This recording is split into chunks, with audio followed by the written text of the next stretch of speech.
welcome back to my YouTube channel. My name is Veronica Adams, and in today's video we'll be talking about 5 reasons why you shouldn't marry outside your faith. Yes, I know this is a very critical issue. Yes, it is not something to be taken lightly.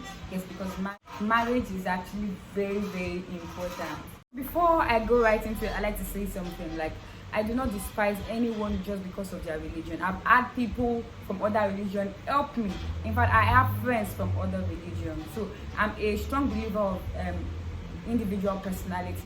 As about 5 years ago, I was very cool with actually marrying from a different faith. I didn't see any reason why you shouldn't.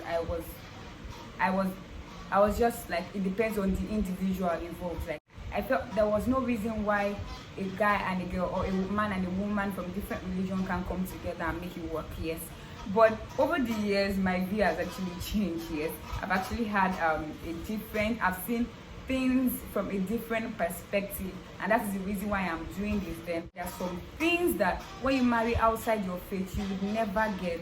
There are some things that you actually not have access to. There are some things that you actually miss out on if you marry outside your faith. Like if you marry someone that doesn't have the same spiritual belief, it's actually not advisable to marry someone outside your faith. And these are the reasons why you should not consider doing that. Yes.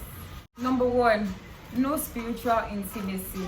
Imagine being married to someone and you cannot pray together, you cannot fast together, because maybe this person sees fasting in a different light, or when you're supposed to fast, or they don't believe in this mode of prayer. They don't believe you have to pray like this. They believe you have to pray in a certain way. So imagine you cannot hold your spouse's hand and then pray. You cannot fast together. You cannot do these things together. At that time, you and your spouse are supposed to be one, and then you can be able to pray about something. You have an issue, you have something you're seeking God's face for. Imagine you cannot do that because your spouse doesn't really believe in it. Yes, so there's no spiritual intimacy. You can't even imagine having a spouse that you cannot talk about. You believe in God, maybe you're a Christian, you believe in the Bible, and then you cannot read the Bible to you cannot talk about the things in the Bible with your spouse because you know that they don't believe in it. They clearly do not believe in it. So you cannot there's no spiritual intimacy because you cannot study the word and share it with them. You cannot say, oh, I learned this, or I found this out in the Bible. You can talk, but you can't talk to your spouse when you know he or she does not believe in it, does not believe in the Bible, or does not believe in the Quran, does not believe in what you believe in. So you have to find other people to actually talk to about it, like talk to about friends, which isn't supposed to be your spouse, supposed to be the closest friend that you have. So you ought to be able to share things, even spiritual things with them. Remember, there's a saying that a family that prays together stays together.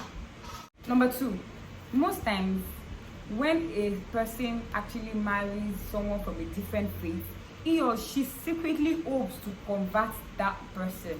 Like, okay, if it is a man, he secretly hopes to convert the woman. And if it's a woman, she secretly hopes to convert a man. Eventually he will convert to this my religion, and then everything will be good. So they can go into marriage, and maybe afterwards he will change for me. Imagine if your spouse doesn't change.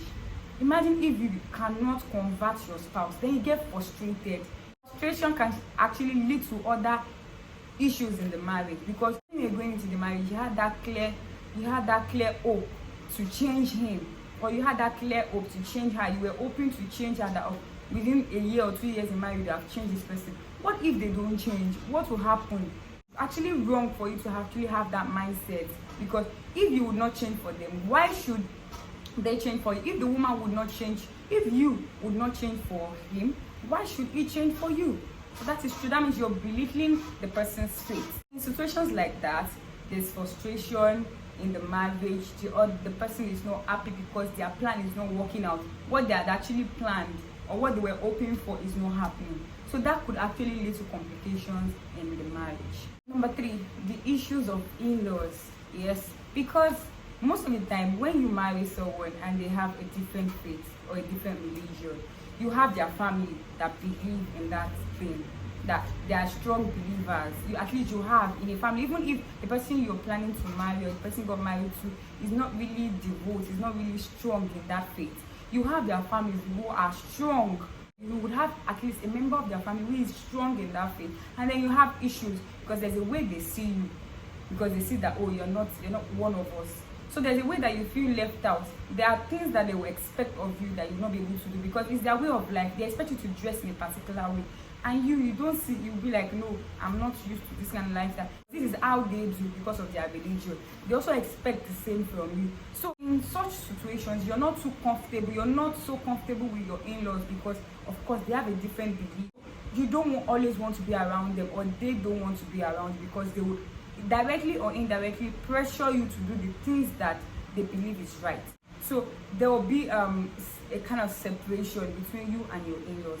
They're not comfortable with you being around, you're not comfortable with them being around. So that is actually something that you wouldn't want in your marriage. Number 4, a person who does not believe in your faith or your religion would actually not totally understand you, in the sense that when there are some things that you have to do. For instance, okay, I don't really know much about other religions, but I'll focus on my own religion, which is Christianity. I'm a Christian. So I am to pay my tithes, yes, and I know that yes, this is a commandment that I have to follow, that yes, I have to pay my tithes. But I married someone who doesn't have the same belief with me, tithes.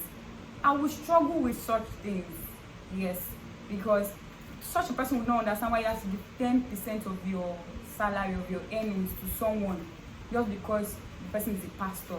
They would not understand why you have to go for evangelism. They will not understand why you have to go for weekly services. Even on Sunday, why would you have to leave? Why can't you just stay home? They wouldn't understand why you have to go to church on Sundays and stay in church for hours. No. And don't forget, the essence of marriage is companionship. If you're from the same faith, today you might not just be feeling like going to church. You're not just in that mood. Sometimes it happens. Let's be honest with ourselves, it happens.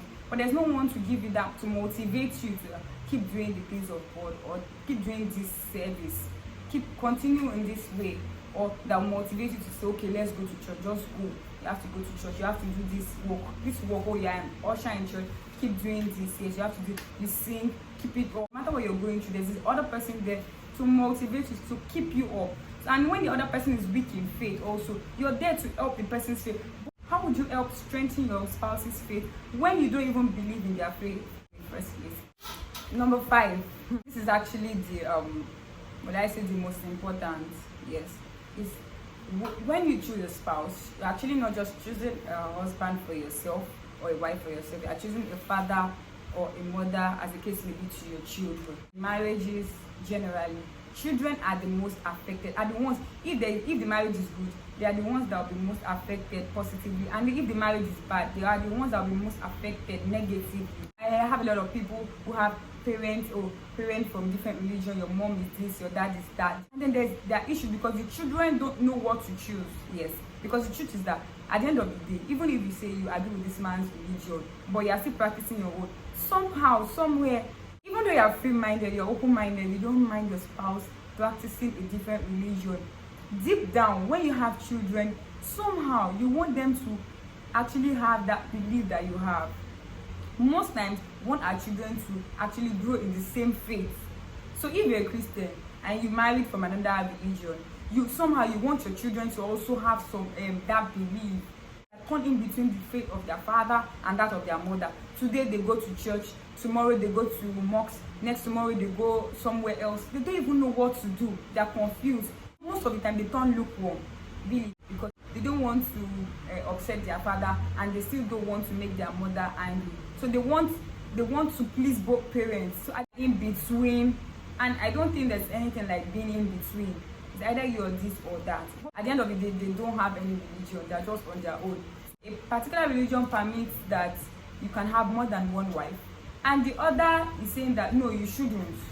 So at the end of the day, you have clash in opinions, even in the way you want to raise your kid, because your own religion permits you to raise your kid in this certain way, but your partner's religion does not permit that kind of way of life.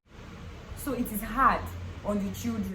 This is not to say that people who marry in the same faith don't have issues. This is no guarantee for a successful marriage. You all know that it takes more than just your religion for you to have a successful marriage. Yes, it actually takes more than that. I hope you found this useful. If you did, like, share, and comment. Yes, I'd like to see your comments in the comment section. I'll see you in my next video. Bye.